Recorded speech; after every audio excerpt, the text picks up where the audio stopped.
नमस्कार साथियों, अब सचमुच अब कुछ लोग आ गए हैं तो हम बातचीत शुरू कर सकते हैं। मैं गीता श्री, फेसबुक फ्रेंड आपकी और कथाकार, पत्रकार और आप सबकी दोस्त। मैं आज दूसरी बार फेसबुक लाइव में मुखातिब हूँ आप लोगों से। और आज हम बात करेंगे, सबसे पहले धन्यवाद की औपचारिकता करने के बाद कि प्रणव जी बहुत बहुत शुक्रिया, मीरा जी, राजपाल एंड सन्स, कि आपने मेरी ऐसी 2 किताबें भी छापी जिनकी वजह से आज मैं इस विषय पर बोलने के लिए यहाँ हाजिर हूँ। और प्रणव जी बहुत बहुत शुक्रिया, आज आपने मुझे थोड़ा टेक्निकल भी बना दिया। हम सब शब्द वीर हैं, तकनीक वीर नहीं है। तो इसलिए आपको बहुत बहुत शुक्रिया। और आपने ये मौका दिया कि मैं लाइव अपने दोस्तों से बात कर सकूं, और जो बहुत दूर दराज बैठे हैं। सबसे पहले ये बताइए, आप सब ठीक हैं? आप सब कड़ाई से पालन कर रहे हैं, हाथ साफ कर रहे हैं, कहीं बाहर तो नहीं जा रहे, पार्टी तो नहीं कर रहे, किसी से मिल तो नहीं रहे? बिल्कुल नहीं, आराम से घर में रहिए।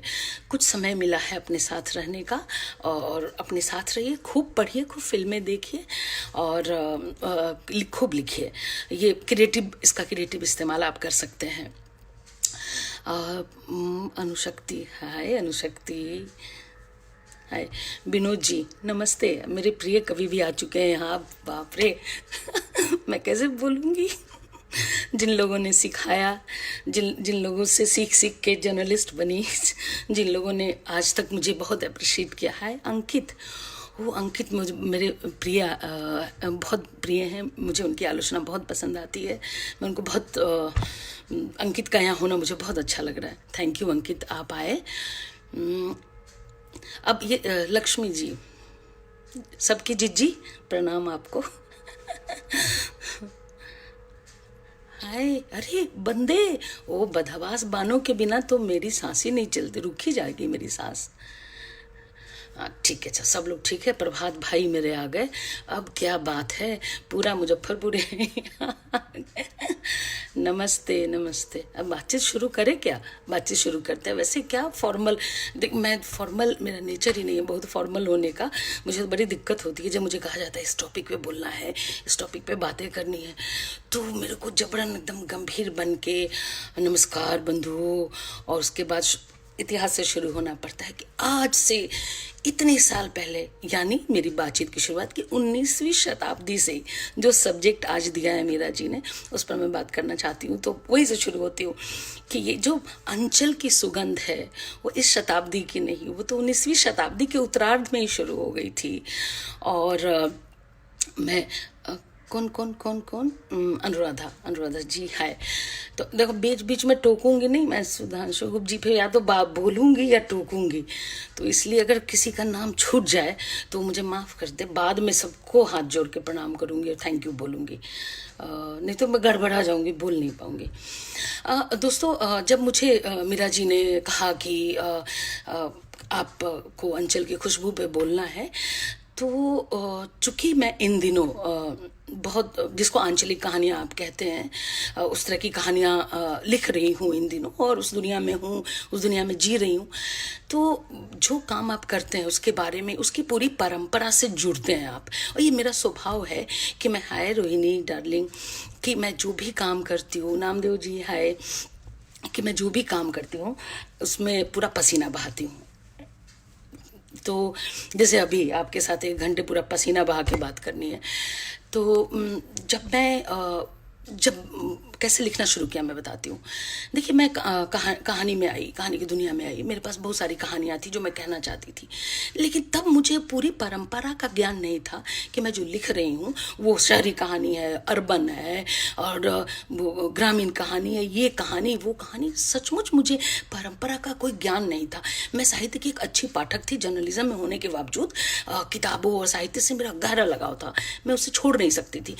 तो वो जितना पढ़ा लिखा था मेरा वो था, लेकिन नहीं कि मैंने इतिहास पढ़ा हो और मुझे कोई ज्ञान हो कि जो मैं लिख रही हूँ इसकी किस खांचे में इसको फिट कर। सच बात तो ये है कि स्त्रियों पे लिखते हुए भी मैंने ये नहीं सोचा कि इसे स्त्री विमर्श के खाते में डाल दिया जाएगा, कि ये स्त्री विमर्श की कहानियाँ है या ये उसकी कहानियाँ है। मैंने बिल्कुल नहीं सोचा, मेरा लालन पालन ही बिल्कुल अलग ढंग का हुआ कथा में आते हुए।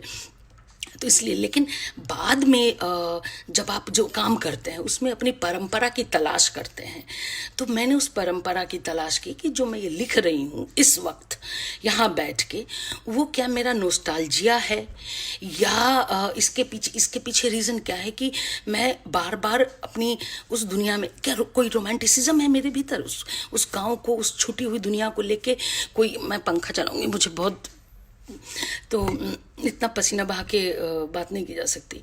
तो हाय तरुण जी, गौरव, हाय सपना, हाय हाय सुनीता। तो हाँ, तो मैंने जब आंचलिक कहानियों की सुगंध की खोज, तो ये तो 19वीं शताब्दी से ही मैं कुछ नया नहीं कर रही हूँ, या मैंने उस खांचे में या उस सुगंध में अपना सुगंध जोड़ने की कोशिश नहीं की। 19वीं शताब्दी से सबसे इंटरेस्टिंग बात आपको बताऊँ, शायद आप लोगों में से कुछ लोगों के लिए, प्रभात की बात नहीं प्रभात को शायद पता होगा, लेकिन मुझे बहुत सारे लोगों का कि नई जानकारी होगी, जो मुझे भी नई जानकारी मिली कि एक शिवपूजन सहाय की देहाती दुनिया तो है ही आंचलिक पर लिखा गया पहला उपन्यास लोग कहते हैं, लेकिन उससे पहले 1896 में एक पंडित भुवनेश्वर मिश्रा उपन्यासकार होते थे बिहार के, उनका 2 उपन्यास है। एक का नाम है घराऊ घटना, ये आत्मकथात्मक उपन्यास है, और वो जमींदारी प्रथा और उसमें जमींदारों की स्थिति और वहाँ का। दूसरा बहुत इंटरेस्टिंग है, जो 2018 में प्रभात प्रकाशन ने उसको पुनर्प्रकाशन किया है। उस उपन्यास का नाम है, मुझे तो नाम सुन के इतना मज़ा आया, बहुत देर तक हंसती रही कि क्या कोई ऐसा भी नाम हो सकता है, बलवंत भूमिहार। तो मैं बहुत देर तक ये बलवंत भूमिहार पे हंसती रही कि ऐसा क्या है कि उपन्यास का नाम, अब मुझे ये उपन्यास पढ़ना है, और लॉकडाउन ख़त्म होते ही सबसे पहले मैं इस उपन्यास को मंगवा के पढ़ूंगी कि बलवंत, हालांकि उसका थोड़ा सा मुझे समरी पता चली कि बलवंत, हालांकि समाज, बिहार का समंती परिवेश तो मैं जानती हूँ, उसी गाँव और उसी जमींदारी प्रथा की कहानियाँ होगी, लेकिन उस दौर में 1896 में जो ये उपन्यास छपा है 1902 में, तो ऐसा उस वक्त क्या ऐसा लिखा उन्होंने, क्या उस समय के गांव का यथार्थ अभी बहुत बदला है। देखिए 25 साल पहले जो गांव मैं छोड़ कर आई, देखा तो मैंने बहुत सालों से है, वहाँ जी हूँ, वहाँ रही हूँ, वहाँ मेरा वक्त बीता है, लेकिन क्या वो अंचल, क्या वो दुनिया, उसका यथार्थ अभी तक में कोई चेंज हुआ है, ये देखने लायक होगा कि 19वीं शताब्दी के उत्तरार्ध में जो उपन्यास लिखे गए, उस गांव का यथार्थ रेणु के तक आते आते बदलता है कि नहीं बदलता है। ऋषिकेश सुलभ या मुझ तक, या प्रभात रंजन, या जो लोग भी नई पीढ़ी में लिख रहे हैं, उषा किरण खान, इन लोगों तक गांव का यथार्थ बदला है कि नहीं बदला है। तो ये परंपरा की तलाश है, जो मेरे स्वभाव में, रिसर्च करना मेरे स्वभाव में है। मैं बहुत शोध करती हूँ, अंदर तक घुसती हूँ, क्योंकि मैं शायद मुझे अपनी तलाश है कि मैं जो कर रही हूँ, क्या मैं किसी परंपरा से जुड़ती हूँ। तो मुझे ऐसा लगा, जैसे मेरी 2 किताबें हैं जो राजपाल ने छापी की, लिट्टी चोखा और लेडीज सर्कल, इन दोनों किताब को मैं ये कह सकती हूँ कि इसमें भरपूर आंचलिकता है। आंचलिकता को मैं उस तरह से ब्लेम की तरह नहीं लेती, या कोई रिड्यूस करने के संदर्भ से नहीं देखती हूँ।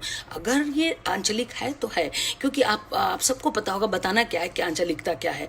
आंचलिकता किसी खास देश काल परिवेश, उसको नए रूप में ग्रहण करना, किसी प्रदेश जाति विशेष, वहाँ का लोग, उसकी संस्कृति, उसके रीति रिवाज, उसकी प्रथा, उसकी परंपरा, सब लोक कथाएं, उन सब का कौशल के साथ सामाजिक चेतना, वर्तमान सामाजिक चेतना और आधुनिक भावबोध से जोड़कर देखना ही आंचलिकता है। तो मुझे लगा कि जब इतनी चीज़ें समझ में आई, तो मुझे लगा कि और फिर मैंने रेणु तो हम सब, मेरे बहुत प्रिय हैं, सबके बहुत सारे लोगों को प्रिय।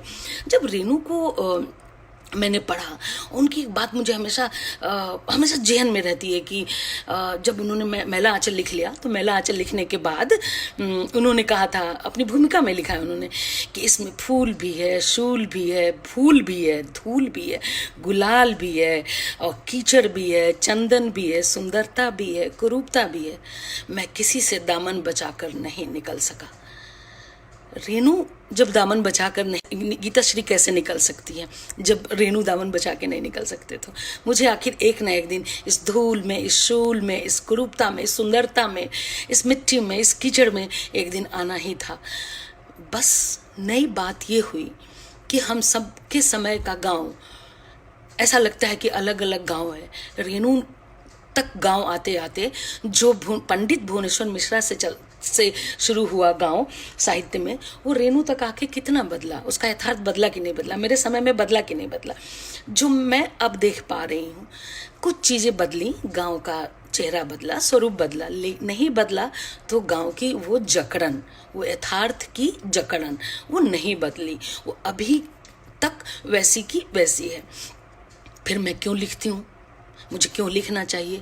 रहती तो मैं शहर में हूँ, लोग कहते हैं रहती शहर में है, जीती शहर, तो मुझे क्यों लिखना चाहिए? क्या कोई रोमांटिसिज्म है, या नोस्टाल्जिया है, या कोई सांस्कृतिक पुनर्जागरण का कोई बड़ा क्रांतिकारी एजेंडा है मेरा? कुछ तो बात होगी कि मैं ऐसा क्या लिख दूंगी। मुझसे पहले बाबा नागार्जुन लिख चुके हैं मिथिला के मछुआरों पे, वरुण का बेटा 1957 में, बाबा बटेसर नाथ, दुख मोचन, उषा किरण खान इतना लिख चुकी हैं, कहानियाँ भी, उनकी किताबें भी। अक्सर मैं सोचती हूँ कि क्या मैं एक सीमित दायरे में, मैं पहले फैली हुई थी लेखन में, क्या मैं सिमटती जा रही हूँ गाँव तक, एक छोटी दुनिया में रिड्यूस हो रही हूँ? जब भी ऐसी हताशा होती है तो मैं अपने कई बार ऋषिकेश सुलभ जी को मैं बहुत पसंद करती हूँ, मेरे फेवरेट कथाकार हैं, तो उनसे मैं हमेशा बात करती हूँ कि मैं क्या कर रही हूँ, मैं बहुत ज़्यादा लोकल हो रही हूँ। तो वो कहते थे कि देखो, जो लोकल है वही ग्लोबल है। ये बात मुझे इसलिए अच्छी लगी क्योंकि प्रूव साबित होती है। साबित कैसे होती? उनकी कथाओं से, हमारे सीनियर्स की कथाओं से। मैं अपनी कथा को उस तरह से नहीं समझ सकती जिस तरह से आप समझ सकते हैं। मैंने क्या लिखा मुझे सच में नहीं मालूम, क्योंकि मेरी चेतना अनियंत्रित चीज़ होती है। वो मुझसे क्या लिखवाती है उस वक्त मुझे नहीं पता। उसकी व्याख्या मैं भी बाद में तटस्थ होकर कर सकती हूँ, करती हूँ, आप लोग कर सकते हैं। लेकिन मैं अपने सीनियर्स को पढ़ती हूँ तो मुझे ये लगा कि जो लोकल है वो ग्लोबल है। उषा किरण खान का उपन्यास हसीना मंजिल मैंने पढ़ा, उसमें पूरी की पूरी लखीसराय एक जिला है बिहार में, मिथिलांचल का, उसकी कहानी है हसीना मंजिल, और पूरी की पूरी ग्लोबल कथा है, बांग्लादेश के विभाजन की कथा है। उसमें एक लोकल चोरीहारिन से लेके लोकल कथा उठती हुई सीधे वैश्विक परिदृश्य से जाके जुड़ती है। तो उससे यकीन होता है कि लोकल है। अब अग्निलिख में एक पूरा भूमंडलीकरण, आज़ादी के बाद बदलता हुआ गांव, उसके बाद भूमंडलीकरण के बाद बदलता हुआ गांव, और 3, 4, 5 पीढ़ियाँ जो चेंजेस हैं, तो वो जो वैश्वीकरण का, भूमंडलीकरण का जो प्रभाव समाज पे पड़ा, शहर पे पड़ा, तो ऐसा नहीं कि सिर्फ शहर बदला, गांव भी बदला, लोगों के मन मिजाज बदले, लोगों की अपेक्षाएं बदली, महत्वाकांक्षाएं बदली, सपने बदल गए। लोगों ने सपनों का सॉफ्टवेयर अपने ढंग से डाउनलोड किया अपनी आंखों में, और वो बदले। तो आप देखिए कि कैसे वैश्विकता लोगों की चेतना को बदलती है। तो मैंने मेरे भीतर मैं अपने को कई बार आकलन करती हूँ कि मैं जो गांव पे, अंचल पे लिखती हूँ, लिखने लगी हूँ इधर, तो इसके पीछे मेरा कोई एजेंडा नहीं है। इसके पीछे थोड़ा सा रूमानियत बची है मेरे भीतर, और थोड़ा सा नोस्टाल्जिया, ये दोनों चीज़ें हैं।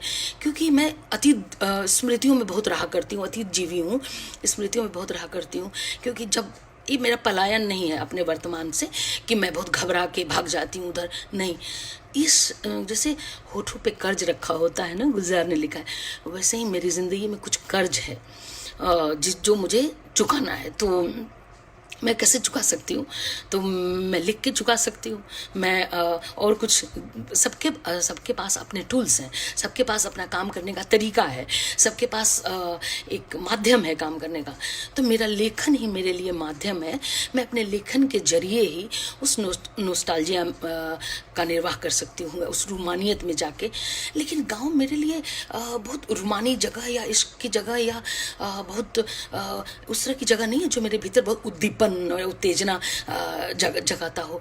मेरा जो पूरा अंचल है, मैं तो बज्जिकांचल से हूँ और मिथिलांचल दोनों का, एक समय में 3000 साल पहले बृज्जि संघ में मिथिलांचल भी था। तो हम लोग ग्रेटर मिथिलांचल, बज्जिकांचल मिला हुआ है कल्चर बहुत ज़्यादा। तो मैं बहुत एसोसिएट करती हूँ अपने को मिथिलांचल से भी, बज्जिकांचल से। तो मैं तो उस इलाके से आती हूँ, बज्जिकांचल से, जहाँ का जिसका अपना इतिहास है, जिसका अपना अतीत है। तो हाँ, मैं उस अतीत से कई बार शर्मिंदा भी हूँ तो गौरवान्वित भी हूँ, क्योंकि मुझे मेरे भीतर जो साहस, मेरे भीतर जो उत्साह, मेरे भीतर जो कुछ करने का, और मेरे भीतर जो चीज़ें आई हैं, जो चीज़ों को देख आर पार साफ साफ देख पाने की, वो उसी इतिहास, उसी अतीत की छाया है। मैं कैसे भूल जाऊं कि मैं बृज्जि संघ की हूँ। मैं कैसे भूल जाऊं कि 3000 साल पहले लोकतंत्र की स्थापना हमारे राज्य में हो, वैशाली में हुई थी। मैं कैसे भूल जाऊं कि वहाँ बुद्ध होते थे। महावीर जैन का जन्म स्थल है, अभी 2 दिन पहले उनका जन्म दिवस था। तो वो हमारे इलाके, हमारे गाँव के बगल के हैं। मैं कैसे भूल जाऊँ कि अम्बपाली वहाँ की जनपद कल्याणी थी। मैं कैसे भूल जाऊँ कि बिम्बिसार की शादी चेलना से हुई थी, जो वैशाली की राजकुमारी थी। तो बहुत सारे गर्व करने वाली बातें हैं। मैं अगर अपने इतिहास, वहाँ के इतिहास पे भी लिखती हूँ, अगर जैसे मैंने अम्बपाली पे किताब पूरी की, अब मैं मिथिला की राजनटी पे एक किताब लिख रही हूँ। ये सब भी मेरी उसी आंचलिक मोह की वजह से है। अब इसका ये बहुत बड़ा फलक हो सकता है कि मिथिला से ये बंगाल तक जाए, या अम्बपाली की पर लिखते हुए मैं पूरी दुनिया के बुद्धिज़्म पे बात करूं। तो एक हुआ ना, जो लोकल है वो पूरा ग्लोबल परिदृश्य उसका होता है, क्योंकि बुद्धिज़्म आप जानते हैं कि जहाँ से उपजाओ वहाँ भले ना हो, लेकिन पूरी कई देशों में उसका प्रभाव है, और बुद्धिस्ट हैं। तो और मैं चूँकि साउथ कोरिया के, रोहिणी बेहतर बता सकेगी, जिंगवासा मठ है, जहाँ जो भारत में पता नहीं है कि नहीं मालूम मुझे, लेकिन साउथ कोरिया में जिंगवासा मठ एकमात्र बौद्ध भिक्षुनियों का मठ है। तो मैं न जाने वहाँ कितनी बौद्ध भिक्षुनियों के साथ 2-3 दिन रह कर आई हूँ। तो कहीं ना कहीं मेरी किताब में वो बौद्ध भिक्षुनियाँ जुड़ती हैं। तो एक जो लोकल इतिहास है मेरे इलाके का, वो जब मैं लिखती हूँ तो वो एक बड़े वैश्विक होता है, वो ग्लोबल होता है। तो वो सुलभ जी की बात अच्छी लगती है कि जो लोकल है वो ग्लोबल है। दोस्तों हाँ, अमरजीत सिंह कह रहे हैं जो लोकल है ग्लोबल, वेरी नाइस। विस्तार चेतना का होना चाहिए। हाँ, चेतना का विस्तार ही आपको आपके फ्रेम से बाहर ले जाता है। आप इतने स्वार्थी नहीं होते कि आप सिर्फ अपने एरिया की बात करते हैं। और एक लेखक अगर किसी एक पात्र के बारे में बात कर रहा होता है तो वो एक पात्र सिंगल नहीं होता है, वो अपने समाज का प्रतिनिधि होता है। चाहे मैं किसी जाति या किसी संस्कृति या किसी प्रथा या किसी रिवाज या किसी किरदार पे बात करूं, तो वो अकेला नहीं होता है, वो उसके साथ एक पूरा समाज जुड़ा होता है। हम सब मैं अगर स्त्री हूँ तो मैं अपने स्त्री समुदाय का प्रतिनिधित्व करती हूँ। मैं प्रतिनिधि चेहरा हूँ, मैं प्रतिनिधि हो सकती हूँ। मेरे जरिए आप हमारे समुदाय के बारे में अंदाजा लगा सकते हैं। क्यों आपने लिखा कि स्त्रियां शुक्र ग्रह से आती हैं, पुरुष मंगल ग्रह से आते हैं। तो कहीं ना कहीं एक हाय प्रज्ञा, यूनुस हाय, रश्मि बजाज हाय, नीलिमा शर्मा हाय। दोस्तों, मैं थोड़ा सा आंचलिकता पे 2-3 मिनट और बोलने के बाद मैं चाहूँगी कि आप लोग मुझसे कुछ अगर बात करना चाहे तो करें, तो फिर मैं आप लोग से और बात करूँगी। लेकिन 2-3 बातें और कहना था कि जैसे देखिए 1940 या 50 में मैं नहीं थी, लेकिन राम वृक्ष बेनीपुरी मुजफ्फरपुर के थे, बेनीपुर गांव के, जब वो लिख रहे थे, अम्बपाली नाटक लिखा उन्होंने, और माटी की मूर्तें और उनका चिता के फूल, उनका कहानी संग्रह, तो उन्होंने उनका जो रेखा चित्र है, माटी की मूर्तें रेखा चित्र, उसमें भी आप देखेंगे कि लोकल। मैं पहली बार जब लिटरेचर पढ़ना शुरू किया तो बेनीपुरी जी का एक निबंध पढ़ा मैंने।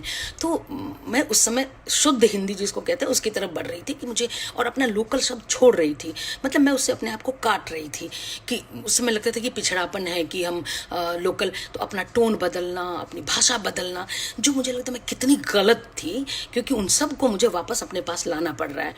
तो उस वक्त मैं छोड़ रही थी उनको। मैं कॉलेज में थी, एमए में पढ़ रही थी, और उस वक्त मैं लिखने लगी थी। तो मैं उन चीज़ों को छोड़ रही थी जो चीज़ें आज मेरे लिए बहुत ज़रूरी है, जिनकी तलाश है मुझे, जिनकी मैं खोज करती हूँ, जिसके लिए मैं अपनी माँ के पास, अपनी दीदी के पास, अपनी भाभीयों, अपने भैया के पास जाती हूँ कि इसको क्या कहते हैं। मैंने सचमुच बिसरा दिया था सब कुछ, और जो मुझे अपराध की तरह लगता है। तो उस वक्त मैंने बेनीपुरी जी को पढ़ा, तो जैसे मैं लिख रही थी उस समय कि पानी पानी का एक वर्णन आता है कि वो पानी हेलते हुए पानी हेलते हुए पहुंचा। तो इसी तरह का एक दो और शब्द कि उधिया आ गया, हवा इतनी तेज चली कि वो उधिया आ गया। तो मुझे लगता था कि यार ये उधियाना का बिंब, ये हेरना, ये तो टिपिकल बज्जिका का और देसी। तो मैं जिन चीज़ों से पीछा छोड़ा रही थी, मेरी चेतना में रामवृक्ष बेनीपुरी को पढ़ते हुए वो सारी चीज़ें मेरी चेतना में आ रही थी, लेकिन मैं उनसे पीछा छोड़ा रही थी। मैं स्मृतियों से भी एक तरह से दिल्ली आ गई थी और लगभग 20-22 साल तक मैंने उनसे एक दूरी रखी। मुझे उस दुनिया से या तो बहुत घबराहट होती थी कि मैं भूल गई हूँ उसको, लेकिन एक वक्त ऐसा आया कि मैंने सायास कुछ नहीं किया। अगर आंचलिक सुगंध मेरी कहानियों में आई है, ये सायास नहीं है। शायद मेरे भीतर मैं लेखक हूँ, तो आप लोग भी हैं, आप सब के सब लेखक हैं, आप सबको पता होगा। हाँ, प्रभात कह रहे हैं लेडी सर्किल कहानी के बारे में कुछ बोलिए। हाँ भाई, लिट्टी चुका, हाँ अब बातचीत बहुत हो गई है, अब हमारे पास जितना समय है 5-5 10-10 मिनट में हम कहेंगे। सबसे पहले प्रभात भाई ने लेडी सर्किल के बारे में कहा है। देखिए, ये लेडी सर्कल नाम भी प्रभात भाई का दिया हुआ है। मैं बहुत उलझी हुई थी कि ऐसा क्या नाम दूँ, हालांकि नाम भी बड़ा ग्लोबल सा है। तो प्रभात ने सुझाया कि कहानी आप ये लेडी सर्कल रख सकती हैं, क्योंकि गांव में ना औरतों का एक सर्किल होता है। उस सर्किल में औरतें इतनी खुली खुली बातें करती हैं कि जिसको अगर कहानी में ज्यों गाते हो लिख दे तो कहेंगे अश्लीलता का आरोप लगाएंगे। गांव में स्त्रियां शहर की स्त्रियों से ज़्यादा खुली हुई हैं और बहुत खुल के आपस में बातें करती हैं। तो मैं सबको पढ़ नहीं पा रही हूँ, बिसरा देना शब्द। हाँ, बिसरा देना, बिल्कुल। हाँ, तो ये जो लेडीज सर्कल किताब है, राजपाल ने सबसे पहले इसमें सारी की सारी कहानियाँ आंचलिक सुगंध से भरी हुई कहानियाँ हैं। इसमें एक कहानी है जो पिछली बार जब मैं लाइव आई थी तो दोस्तों ने फरमाइश की थी कि 0 माइल पढ़ो। 0 माइल कहानी मैं नरेंद्रपुर कथा शिविर में गई थी। वंदना को ये सब पता है क्योंकि वंदना उनसे कथा शिविर से जुड़ी हुई हैं। तो मैं गई थी, वो दूसरा शिविर था। तो वहाँ पे देखिए, जो 25 साल पहले मैं छोड़ चुकी थी जिन पात्रों को, जिस परिवेश को, मुझे दोबारा उससे जोड़ा कथा शिविर ने। और मैं 4-5 दिन वहाँ रह के कथा शिविर में अपने पात्रों से मिली जिन्हें मैं छोड़ चुकी थी। वो मेरे सारे के सारे पात्र मुझे मिल गए, मेरा इंतजार कर रहे हैं। वही राजवती, वही छोटू, वही रामू, जो भी है, हाँ हरितिमा जी, तो वो मिल गए। तो जो मेरी स्मृतियों में जो गांव था और जो लोग थे वो सब के सब मुझे फिर मिले। तो मुझे लगा यार तो नहीं बदला। जब मैं आई थी तब भी वो गाना वहाँ लड़के गाते थे, सावली सूरतिया तोहार ओ गोरी मन में बसल बा हमार। और उस दिन नरेंद्रपुर में भी जब मैं रोड पे खड़ी थी तो एक लड़का पर्चा फेंकता हुआ यही गाना गाता हुआ गुजरा था।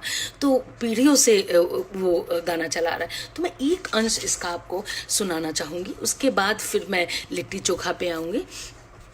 आनंद, थैंक यू, आपको ये कहानी बढ़िया लगी।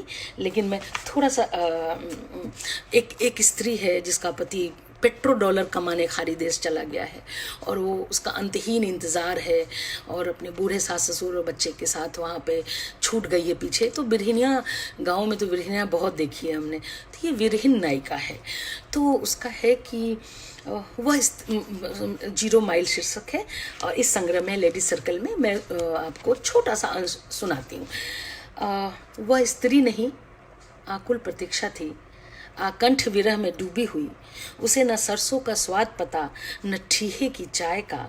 गांव की सड़कों पर दोनों तरफ बेतरतीब उगी झाड़ियों में लगे जाले सी उसकी जिंदगी थी। वह उनमें डालियों सी कसमसाती थी। उसके विरह में शादी के तुरंत बाद विदेश गया हुआ पति था। बड़े फूल छाप वाली साड़ी नई नई थी। समृद्धि घर में पांव फैला रही थी। आंखें सूखे खेत में तब्दील हो रही थी। रोज का रूटीन था। 100 साल पुराने शिव मंदिर के पास प्राचीन पोखरे के ठहरे जल में अपनी परछाई देखती और उस पर जमी छाइयों पर बबूल की छड़ी से फूल बनाया करती। मन ही मन कई बार छलांग लगाने के बारे में सोचा, पर डर गई। इन दिनों रोज किस्से सुन रही थी कि फलाना गांव में कोई औरत पोखरी में डूबकर मरने गई, पानी कम था, चोट खाकर अस्पताल में पड़ गई, घर वालों से डंडा खाया अलग, पहरे में चली गई। कुछ दिन पहले ही पुत्तन की बहू ने चूहे मार दवा खाई, बच गई लेकिन ससुराल छूट गया हमेशा के लिए।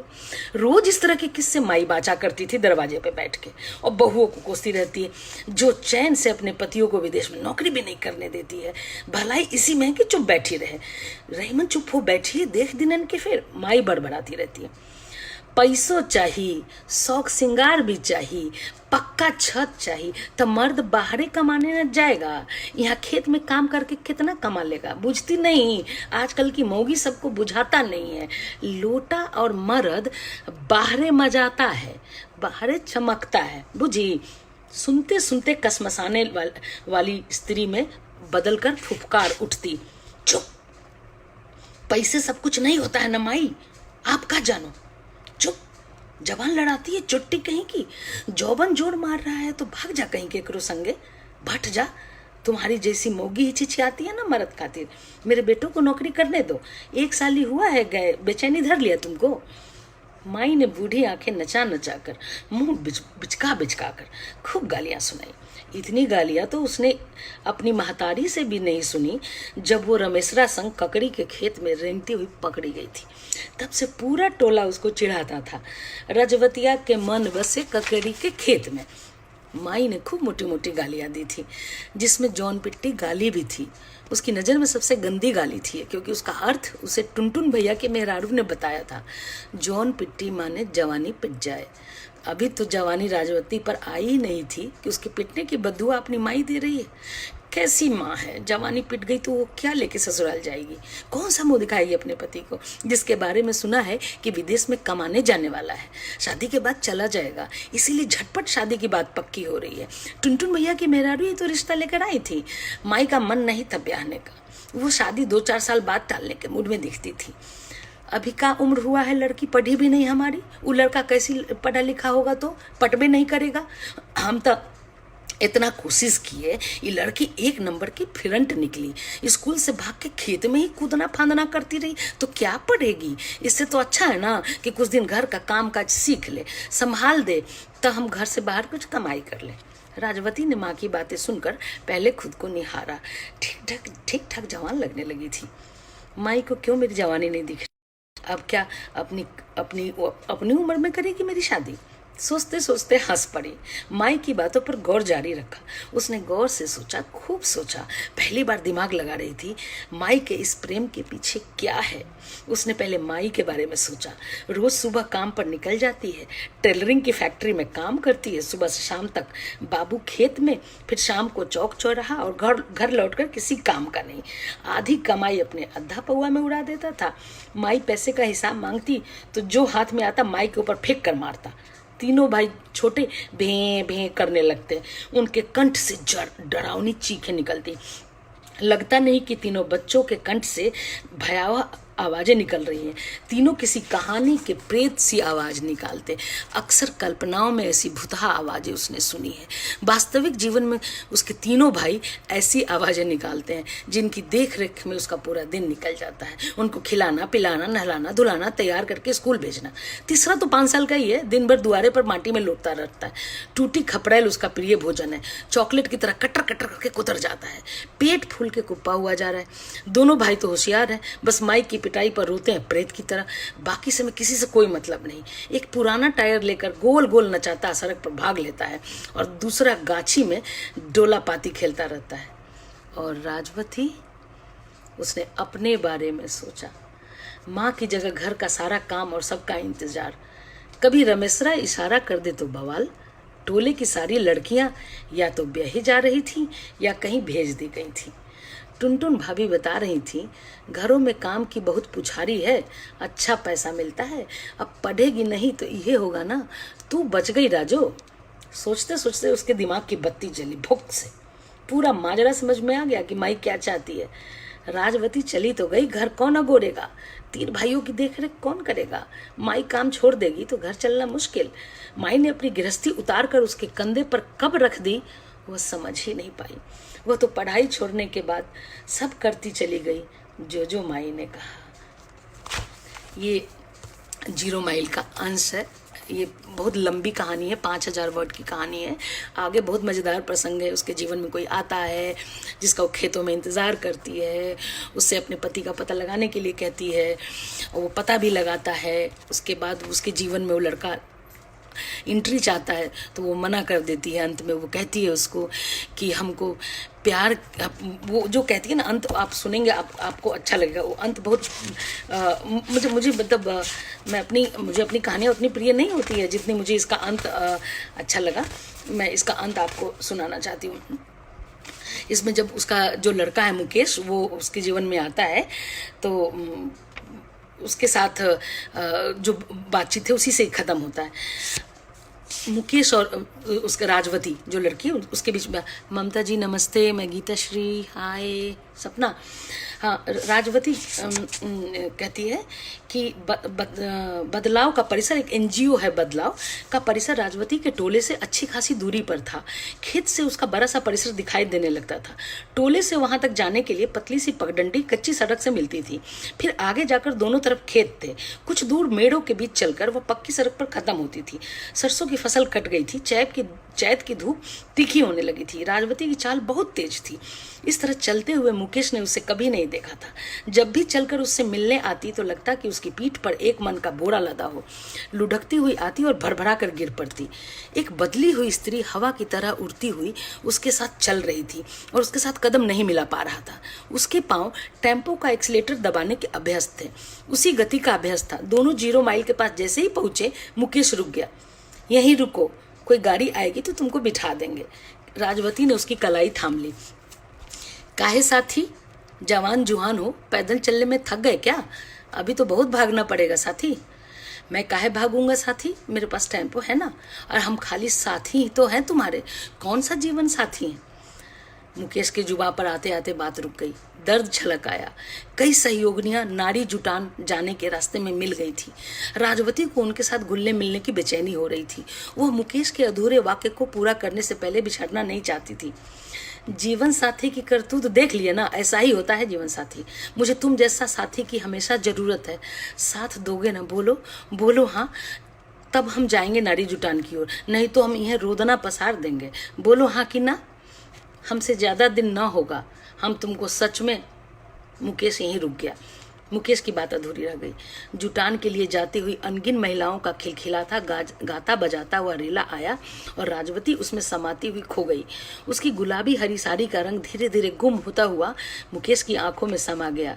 प्रीतिया काहे न लगौला, बेकल जिया रहलो न जाए। प्रीतिया काहे न लगौला, बेकल जिया रहलो न जाए। पेंटर की दुकान पर गाने के बोल सुनकर मुकेश चिल्ला पड़ा, बंद कर रे सरऊ, फालतू के गाना, चल लिख। टेम्पो के पीछे पेंटर से मोटे मोटे अक्षर में लिखवाता है, प्यार एक जरूरी धोखा है, कैला तो कैला बेटा। कहानी यही समाप्त है। और वो राजवती स्वाभिमानी स्त्री है। वो उसे प्यार की नहीं, उसे स्वावलंबी होने की ज़रूरत थी और वो स्वावलंबन की तरफ बढ़ती है और एक स्वाभिमान के साथ अपना जीवन जीती है। ये 0 माइल है। मेरे दूसरे आंचलिक सुगंध की कहानियाँ है लिट्टी चोखा में। तो नाम से ही, इसको तो बताने की ज़रूरत ही नहीं है, इसको बताने की ज़रूरत नहीं है। नाम से ही बहुत सारे लोग, मेरे दोस्तों ने मेरा खूब मजाक बनाया कि क्या हम स्विगी पे ऑर्डर करें लिट्टी चोखा का। तो हमने कहा कि कर लो, जहाँ मर्जी कर लो लिट्टी चोखा। उसके बाद इस पर खूब रिसर्च हुआ कि खाने पीने पर लोगों ने नाम रखे हैं क्या। तो ये नाम, हालांकि ये नाम भी मैंने, मेरी किताबों के साथ बहुत अच्छी अच्छी कहानियाँ जुड़ी हुई हैं कि नाम कौन रखता है। बहुत कम नाम मैं रख पाती हूँ, मुझे मौका ही नहीं देते मेरे दोस्त, मेरे भाई, मेरे लोग। तो ये मीरा जौहरी जी ने खुद, उनको बड़ा पसंद आया। मैं ऐसे ही उनको लिट्टी चोखा की कहानियाँ सुना रही थी तो उनको बड़ा अच्छा लगा। तो शुक्रिया मीरा जी कि आपने लिट्टी चोखा नाम रखा, कवर भी आपने बनवाया, तो सबको बहुत पसंद आया नाम। मैंने तब सोचा, मुझे तो हंसी आ रही थी कि लिट्टी चोखा भी, कल को कहेंगे दही चूड़ा रख दो, फिर कहेंगे सतुआ रख दो, फिर कहेंगे सत्तू पराठा रख दो। तो उसके बाद लोगों ने बहुत मजाक बनाया, दाल बाटी चूरमा, तो नमक, तो ये वो ठेकुआ। अभी तो हमारा एक और पकवान है ना ठेकुआ। हो सकता है मैं ठेकुआ नाम से कोई कहानी लिखूँ। ठेकुआ को लेकर बहुत सारा नॉस्टैल्जिया और रोमांटिसिज्म है। मैं लिख सकती हूँ, मेरा कोई पता नहीं, मैं लिख सकती हूँ। वो कहानी पड़ेगी, कहानी आएगी तो। तो इसमें से एक कहानी है, थोड़ा छोटा सा। हाय सुंदरम जी, अमरजीत सिंह हाय, प्रज्ञा हाय, वंदना जी नमस्ते। हाँ, एक कहानी है जो हाय ममता सखी, हाय शोभा, कैले तक कैले बेटा। बिल्कुल हम लोग क्या ट्रक के पीछे और ऑटो और टेम्पो के पीछे ही लिखा रहता है, लटकला तक गिल्ला बेटा, ये वहाँ का लिखा रहता है, और लटकला तक गिल्ला बेटा। तो उसने लिखवाया मुकेश ने, कैला तक गैला बेटा। अच्छा संतोष जी हाय। हाँ जी, हाँ ये थैंक यू ममता जी। एक कहानी है, हंक पड़वा प्रथा होती है बिहार में। अगर कोई बिहार का वैशाली जिले का आसपास का कोई होगा तो कुमार सुशांत जानते हैं इस बात को, क्योंकि मेरे कहने पे कुमार ने फिर खोज की उनकी। मैं मेरे घर में अभी मैं अपने पिताजी के उसमें गई थी मृत्यु के बाद, तो मैं बहुत कम इधर इस तरह के आयोजन उसमें शोक में बहुत कम जा पाती थी, गई हूँ तो मुझे आइडिया नहीं था बिल्कुल। हाय रश्मि, कैसी हो? रश्मि को पता होगा, हंक पड़वा एक वैशाली जिले में, मैं वैशाली जिले की हूँ। तो डेथ में वो आते हैं और फकड़ा पढ़ते हैं, और आंसू कवि होते हैं वो एक तरह से, और परिवार की प्रशंसा कम, गालियाँ ज़्यादा गाते हैं। और गालियाँ इसलिए गाते हैं क्योंकि उनको परिवार वालों को खूब सुनाते हैं कि ताकि तंग आके उनको खूब अच्छा दान पुण्य, खूब दान मिले, खूब चीज़ें मिले उनका, तो उनका गुजारा इसी से होता है। और वो सब ब्राह्मण ही होते हैं, और उनका एक पेशा होता है, उनको हंक पड़वा बोलते हैं। तो हाँ ना, बस छोटा सा अंश, बाकी लोगों ने नहीं सुना है तो एक छोटा सा अंश सुना देती हूँ हंक पड़वा का। हालांकि कहानी का शीर्षक सबने कहा हंक पड़वा ही होना चाहिए, तो आगे मैं सोचूंगी अगर जैसे पंकज सुबीर भाई साहब ने कहा था कि इसको तो उपन्यास में बदल देना चाहिए, आपने कहानी में समेट दिया, और भी कई लोगों ने कहा कि आपने कहानी में समेट के इतना बड़ा फलक था। ये सच है कि हंक पड़वा प्रथा को लेके बिहार की जो जातीय संरचना है, और जो जमीनों का बंटवारा है, और जो जमींदारी प्रथा का नाश हुआ, और जिस तरह से विखंडन हुआ परिवारों का, जॉइंट फैमिलीज टूटी और ज़मीनें ख़त्म हुई, बाज़ार जैसे घुसा, मॉल आया, सब, तो एक तरह से गांव को लील गया। जो विकास ने सबसे पहले गांव को लील गया। तो वो सब चीज़ें ताकि हंक पड़वा प्रथा भी लुप्त हो गई, अब बचे ही नहीं गाँव में हंक पड़वा। तो एक हंक पड़वा मुझे मिला जिसका वीडियो बनाकर मैं लाई। मैं जानती थी कि लोग संदेह करेंगे कि ऐसा भी कहीं होता है, ये कौन सी कहानी है, गीता श्री पता नहीं किस दुनिया की कहानी ले आती है। मेरे बारे में लोग ये कहते हैं पता नहीं किस दुनिया की कहानी ले आई, ऐसा कहाँ होता है। तो मैंने कहा भैया तो जो कहानी लिखो ना उसका सबूत रखो। ये दुनिया ऐसी है कि सांस लेने का भी सबूत मांगेगी तो जोर से उनके सामने सांस लेना पड़ता है, मैं जिंदा हूँ ये बताना पड़ता है। इसीलिए हाय संतोष जी, हाँ तो पूनम, हाय पूनम। तो एक छोटा सा अंश सुनाती हूँ, वो वाला अंश सुनाती हूँ जिसमें हंक पड़वा कविता पढ़ता है। जिस फैमिली में डेथ हुई है उस फैमिली में जाता है, उनके पूरे परिवार का वो पता कर लेता है कि उसके फैमिली में ऐसा क्या है, उसके परिवार में कौन कौन लोग हैं, क्या नाम है, कौन क्या करता है, वो पूरा उसको पता होता है। पूरे फैमिली का उसको पोथी, जिसको कहते हैं पूरी फैमिली की कुंडली पता होती है, इतना जानकार होता है वो। तो फिर वो गाता है, तो मैं वो सुनाती हूँ कि एक लड़की है जो शहर में रहती है, उसकी माँ की डेथ हो गई, माँ की जाती है तो माँ की एक चिट्ठी मिलती है जिसमें माँ अपने बाल सखा हंक पड़वा के बारे में कहती है कि वो कलाकार है, उसको इज्जत देना, उसको बुलाना, मेरे मरने के बाद उसको बोलना कि वो हाँक पढ़े तो मेरे लिए। तो वो आके हाँक पढ़ता है और माँ उसके बदले में उसको ज़मीन देती है कि ये ज़मीन उसको दे देना मेरी तरफ से ज़मीन, क्योंकि कुछ ना कुछ बड़ी चीज़ ही देते हैं, ज़्यादातर ज़मीन लेते हैं वो लोग या कुछ बड़ी चीज़ लेते हैं, वो छोटी मोटी चीज़ों से नहीं मानते। हाँ अच्छा, हाँ मीनाक्षी, हाँ हाय, सही में देखा होगा मुझे, मैंने भी अपने पापा के समय देखा पिछले 2 साल पहले। तो मैं वो तब लड़की अपने उसको हंक पड़वा को बुलाती है, उसके भाई लोग नहीं चाहते हैं क्योंकि उनको पता है कि कुछ न कुछ बड़ी चीज़ लेकर जाएगा। तो ज़मीनों का बिहार में बहुत लालची लोग होते हैं, भाई भाई को नहीं देते, मतलब बिहार वाले बुरा ना माने लेकिन ज़मीनों को लेके बहुत लड़ाइयाँ होती हैं आपस में, वहाँ पट्टेदारी में बहुत दुश्मनियाँ होती हैं, बहुत देखा है मैंने दुश्मनी। तो वहाँ ज़मीन को लेके बहुत वो है।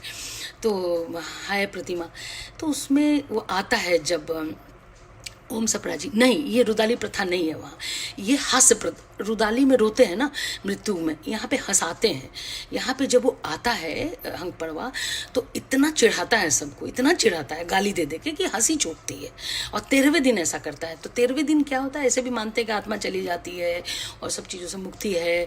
तो 13वें दिन वो गाता है तो खूब जोर जोर से वो हुंकार भरता है। आप वीडियो अगर यहाँ मैं चला सकती तो चलाती आपको कि ज़बरदस्त, मतलब आपने वैसा परफॉर्मेंस स्टेज पे ही देखा होगा किसी का। कभी इस पे कोई नाटक करना चाहे तो ज़बरदस्त हो सकता है। हंग परवा का मैंने तो बाद में बहुत मंगाया, हंग परवा की ढेर सारी कविताएं मंगाई हैं। मेरा रिसर्च लगभग पूरा हो गया हंग परवा पे। प्रथा भले लुप्त हो जाए लेकिन हंग परवा को मैं जिंदा कर दूंगी। तो इसमें जब हंग परवा आता है तो आके दरवाजे पे खड़ा होता है तो बीड़ी सुलगाता है। गुलाबी बीड़ी, गुलिया बीड़िया अपनी हथेलियों पर, गुलिया एक सेविका है, बीड़ी लेके सब लोग उसका इंतजार कर रहे हैं, बाहर खड़े हैं। गुलिया बीड़ी अपनी हथेली में लेके, रिया बेटी का नाम है, आके खड़ी होती है और वो चिट्ठी पढ़ती है रिया। गुलिया बीड़ियाँ अपनी हथेलियों पर लेकर रिया के सामने आ खड़ी हुई। रिया ने माचिस मांगकर बीड़ी सुलगाई और चिट्ठी के अंत में लिखे गीत की 2 पंक्तियाँ गुनगुनाने लगी। माँ लिख के गई थी 2 लाइन। ये हमारे इलाके का लोकगीत है। पटना से बैदा बुलाई द नजरा गईले कोई यहाँ। तो ये जैसे ही रिया गाती है तो गुलिया अपनी हिचकी नहीं रोक पाती है और माँ का पूरा कमरा सैलाब में डूब जाता है। जहाँ 2 आत्माएं टापू की तरह तैर रही थी अपना ओर छोर ढूंढती हुई, अचानक बाहर से ये दोनों इंतजार कर रही थी हंग परवा का। ये दोनों उदास थी कि अचानक बाहर से शोर उठा। मैं उसी के अंदाज में पढ़ के सुनाती हूँ। हो सकता है आपको नाटक लगे लेकिन मैं नाटक नहीं कर रही हूँ, मैं वीडियो भी डाल दूंगी। उसी के अंदाज में पढ़ के सुनाती हूँ आपको, क्योंकि मैं कहानी उस तरह से पढ़ नहीं पाती। तो वो जैसे हाथ भाज कर पूरे एरिया में घूमता है, शामियाने में वो घूमता है पूरे एरिया में। हो बुढ़िया के रोटी पुतोहिया के भात, बुढ़िया बोले तक ठोठे पर हाथ ठोठाइए। हे जय जयकार रहिया, बिजरौली वाला, बिजरौली गांव का नाम है, सब गांव का नाम लेता है, पूरे खानदान के गांव का नाम लेता है।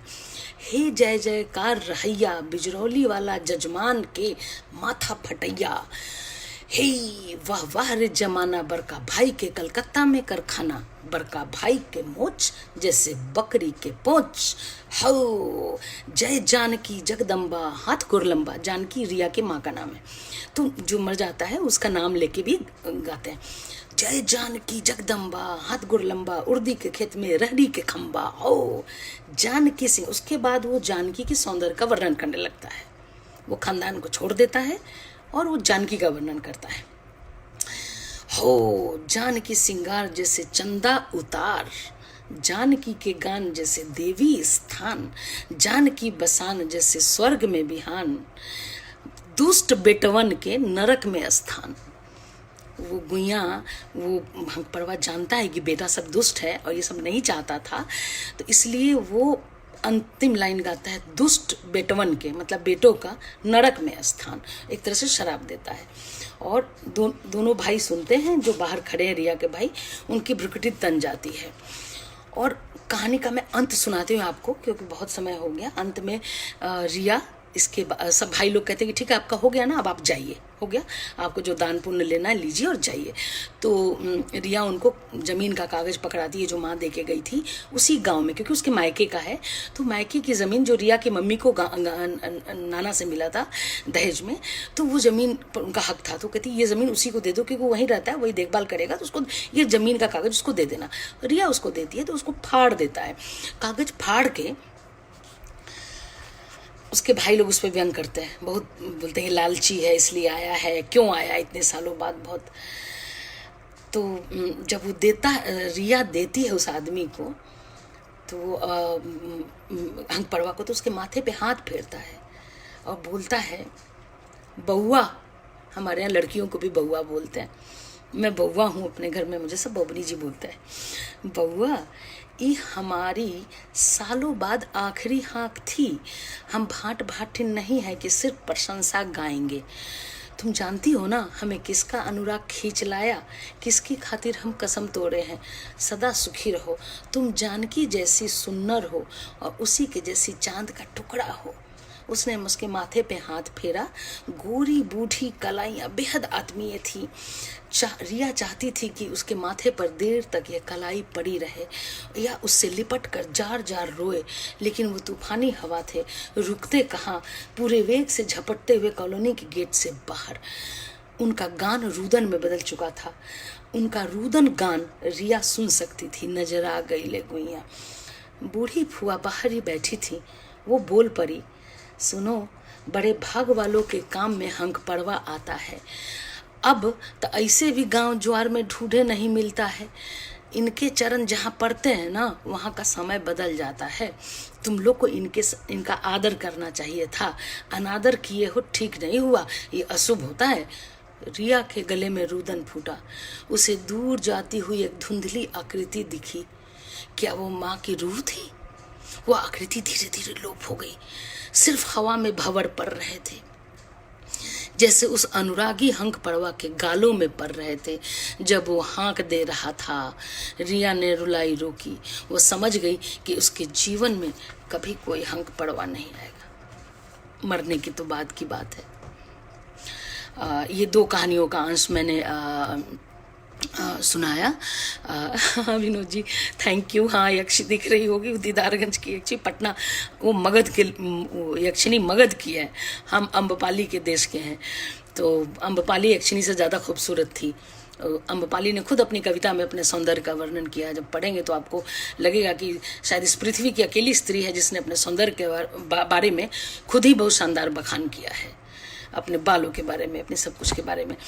तो खैर वो तो मेरी किताब में है। और मैं चाहती हूँ कि आप लोग मुझसे कुछ पूछें, मुझसे बात करें। एक तरफा मैं कितना बोलूँगी, मैं बहुत बोल चुकी। अब हाँ, भयावह प्रथा, इतनी भयावह प्रथा नहीं है प्रतिमा, ये भयावह प्रथा नहीं है। ये प्रथा इसलिए है कि क्या है कि 13वें दिन शोक खत्म करने के लिए माहौल बदला जाता है। तो हमारे यहाँ 13वें दिन भोज, जो 3 दिन भोज होता है, जो आखिरी दिन भोज होता है 14वें दिन, 13 दिन के बाद, उसमें वो पार्टी के जैसा माहौल होता है, उत्सव जैसा। अगर कोई बुजुर्ग की डेथ होती है तो पार्टी जैसा, ताकि उस दिन लगता है कि अब सब कुछ शांत हो गया, आज से आप जीवन के उत्सव में शामिल हो सकते हैं। तो इसलिए होता है। जैसे मैं पिताजी के 13वें दिन वापस आना चाह रही थी, तो मेरे भैया ने नहीं आने दिया। बोला नहीं, 14वें दिन जाओ, क्योंकि 13वें दिन जाओगी, जो मान्यता है उनकी कि तो फिर तुम साल भर बंधी रहोगी, छुतका रहेगा, सुतका जिसको बोलते रहेगा। 14वें दिन फ्री होकर जाओ। तो 14वें दिन आप उससे फ्री हो जाते हैं। तो जो उन लोग की मान्यता है, मैं जब उनके साथ रहती हूँ तो उनके जैसा रहती हूँ, तो मैं फिर 14वें दिन, तो उस दिन से एक माहौल बदल जाता है घर का। तो लोग यही मानते हैं कि 13वें दिन जब हंक पड़वा आएगा तो वो हंसाएगा, सबको गाली गलौज करेगा, खूब आंसू कविता सुनाएगा, सब पे कविता बना बना के नकल करके बोलता है कि बकरी के पोंछ, मेहमान के मोछ जैसे बकरी के पोंछ, वो हाथ कर करके और घूम घूम के गाता है। पूरे बहुत बड़ा एरिया दे देते हैं उसको स्टेज की तरह, और खूब घूम घूम के गाता है, हकार लगता है करता है, धम धमाधम करता है। तो उसका पूरा ग्रुप होता है, एक कविता पढ़ता है उसमें, जो वहीं पे कविता करता है। एकदम ये हंक पड़वा भाट भाटिन चारण से बिल्कुल अलग है, और मेरे लिए भी एक नई जानकारी थी। तो हाँ, अनुशक्ति, मैंने लेडीज सर्कल की कहानी का एक अंश पढ़ा है, 0 माइल का। इसमें भी जितनी कहानियाँ हैं ना, वो सब मेरे जिले जवार की, मेरे गांव की कहानियाँ, मेरे जो उस समय कहा, अच्छा कौन, सतीश जी, कोई बात नहीं, सतीश जी किताब पढ़ लीजिएगा। और पुष्करनी का हाल अब कैसा। हाँ, चरण सिंह अमी जी, पुष्करनी में पानी सड़ गया है, बहुत कम बच गया है, लेकिन पानी अभी भी है, हरे नीले काले कई रंगों का पानी है, इंद्रधनुष जैसा दिखता है। अम्बपाली और बुद्ध दोनों की परछाई है उस पानी में। तो जब अब क्या है ना, हम तो आरोपण करते हैं ना, सौंदर्य देखने की जो दृष्टि होती है, तो अंतर्दृष्टि, वो दृष्टि अगर पुष्करनी के पास जब आप खड़े होंगे तो अब 3000 साल बाद भी कोई झील बच सकती थी अगर प्रशासन चाहे तो वहाँ पे तो कुछ, वैशाली में कुछ भी नहीं है, एकदम उजड़ा हुआ चमन है वहाँ पे। वहाँ के म्यूजियम में भी कुछ नहीं मिलेगा। मैं तो अम्बपाली की मूर्ति ढूंढती रह गई, एक खंडित मूर्ति मिली मुझे जो 2 टुकड़ों में बटी हुई, उसका भी फोटो नहीं लेने दिया। तो अम्बपाली के चेहरे मोहरे और ब्यूटी के बारे में जानना हो तो अम्बपाली की कविता ही उसका सोर्स है, और कोई और इतिहास तो मौन है, इतिहास तो अन्यायी है उसके साथ। हाँ प्रतिमा। अ, अच्छा, नीरज शर्मा जी, जी हाँ, ये प्रथा मैं वहाँ की हूँ। और मुझे भी बहुत बाद में, क्योंकि मैंने उस तरह से मृत्यु नहीं देखी थी तो मुझे नहीं पता था। और मेरे बाबा की जब मृत्यु हुई थी तो मैं हॉस्टल में थी और हम लोगों को नहीं ले जाया गया, और अचानक हुआ हॉस्पिटल में। और बाबा से मैं मिलकर ही आई थी 2 दिन पहले। और उसके बाद में हुआ तो मुझे, तो मैं 13 दिन मेरे एग्ज़ाम चल रहे थे, तो पेपर चल रहे थे, तो हमें नहीं ले जाया गया, तो इसलिए मैं नहीं देख पाई। उसके बाद फिर मैं अपनी माँ में गई और पिताजी में, तो वहाँ देखा। तो मेरे लिए भी ये प्रथा नई जानकारी थी, लेकिन मुझे अच्छा लगा कि एक कम पढ़ा लिखा समुदाय है जो कविताएं लिखता है और जिसमें हास्य बोध है, जिसमें बिट है बहुत, पूरा पूरा, और उसको जानकारी इतनी रहती है कि पूरे खानदान की जानकारी बटोर के उसको कविता में पिरोता है। तो मुझे ये अच्छा लगा। शुक्रिया प्रतिमा, 0 माइल कहानी पसंद करने के लिए। हाँ, अद्भुत लोग तो हमारा अद्भुत है ही, मैं इसीलिए तो फिदा रहती हूँ। जो आंचलिक सुगंध की जो बात है मेरे साथ, इसीलिए क्योंकि मुझे अपना लोक बहुत पसंद है, उसकी सुगंध सच में बहुत पसंद है। एक बचपन से जो पहली बारिश की खुशबू, वो फूल लोढ़ते लोढ़ते फूलों की खुशबू, और झगड़े की खुशबू, वो नदियों में हमारा तैरना, मछुआरों के साथ मछली पकड़ने जाना। हम लोग तो नदी के किनारे, बिल्कुल मेरा घर गांव का सबसे अंतिम घर था, और उसके बाद नदी थी, तो हम लोग तो हर 10-5 मिनट पे भाग के नदी किनारे पहुंच जाते थे।